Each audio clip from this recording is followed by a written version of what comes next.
Shout out to Caressa Midnight for sending me this story. Now, I like to talk about stories that I find that are rather interesting, that are kind of outside of the scope that I usually do. And this one's going to be very interesting indeed. And I can't wait to see what y'all say down in the comments below as it pertains to what I'm about to talk about.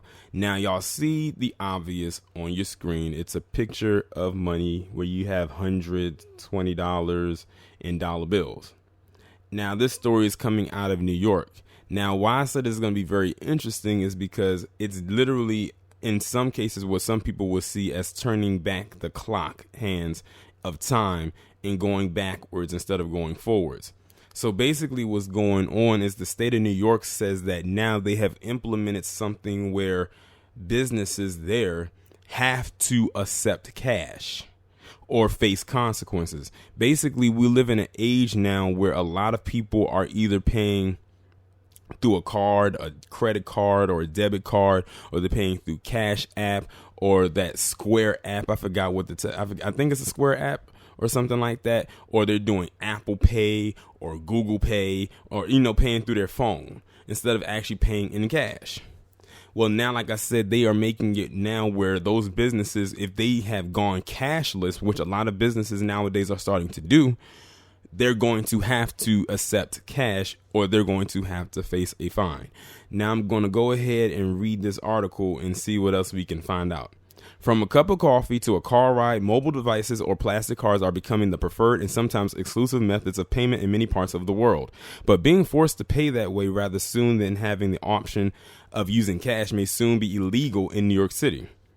The City Council approved legislation on Thursday that prohibits stores, restaurants, and other retail outlets from refusing to accept hard currency. The measure puts New York at the forefront of a national movement to rein in so-called cashless businesses. New Jersey, Philadelphia, and San Francisco all approved such bans last year. And several cities are considering similar moves. Massachusetts has had a law requiring retailers to accept cash and credit since 1978.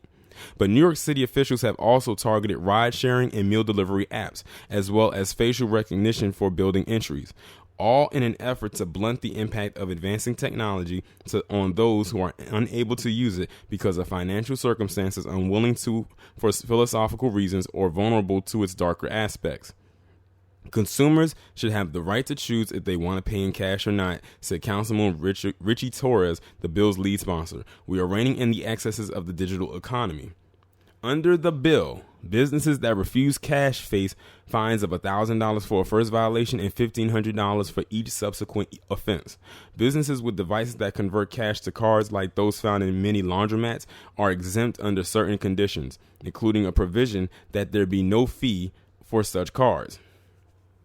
One large New York business that provides cash conversion machines and would therefore be exempt is the Barclays Center in Brooklyn, where many, though not all, concession stands do not accept cash.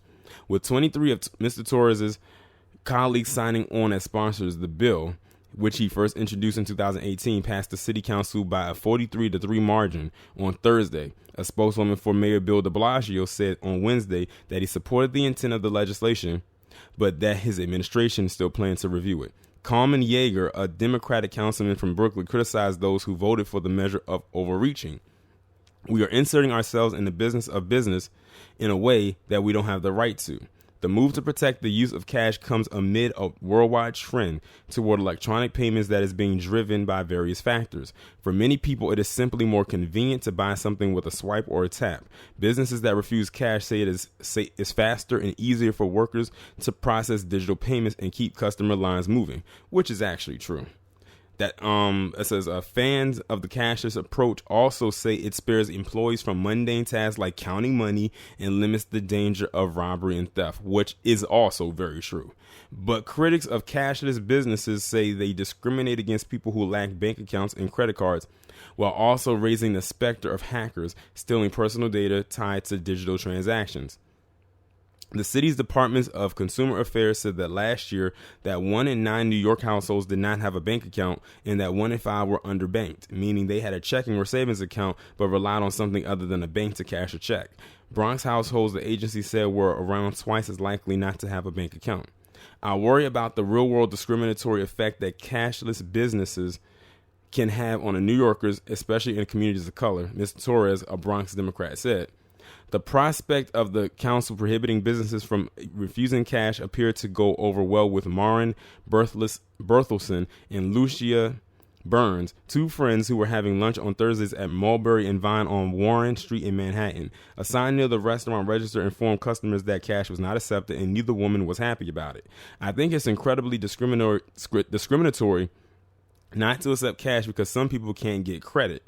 Ms. Burns, a program coordinator, also agreed. It is exclusionary, she said, because people without means are less likely to have a credit card.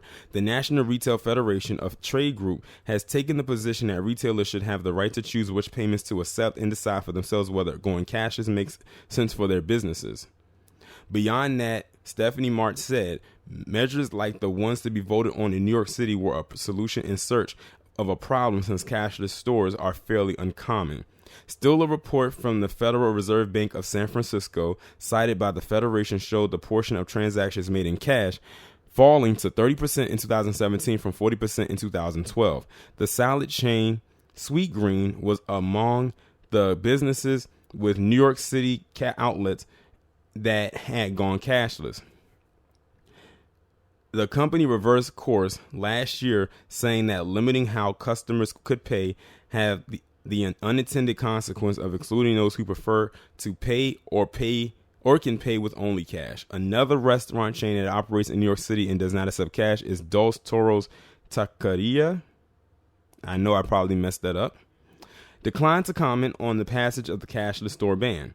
In city council testimony last year, Leo Kramer, a Dos Toros founder, expressed opposition to the prohibition. He said that since moving entirely to electronic payments, the company had, among other things, cut down on firing or otherwise punishing workers over cash discrepancies.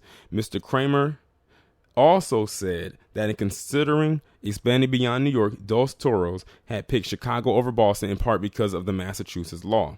Chicago is among the cities that is now considering its own ban on cashless businesses. So that was a very interesting article, and I can see the pros and I can definitely see the cons to all of that. And they pretty much laid it out right there, like one of them being that it's quicker to get people through the line.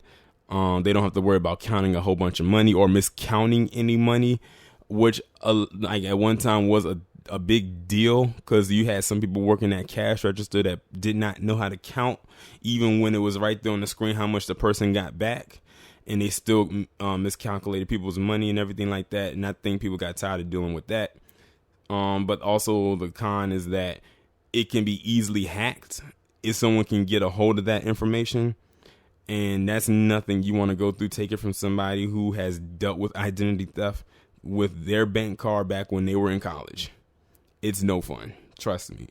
So I can see the pros and cons to this, but at the end of the day, the people should be able to decide, as far as business owners go, what they want to do with their business, because at the end of the day, it is their business. But also on the flip side, these lawmakers are above those businesses, and they will throw a fine down quick as hell too, just to get some money in their pockets. But I want to hear from y'all, especially if you live in New York. What is your take on this? Are you for this, or are you against it? Are you somewhere in the middle? Like, I would really like to know what your take is on this, as well as other people as well, because I have a feeling this is going to spread.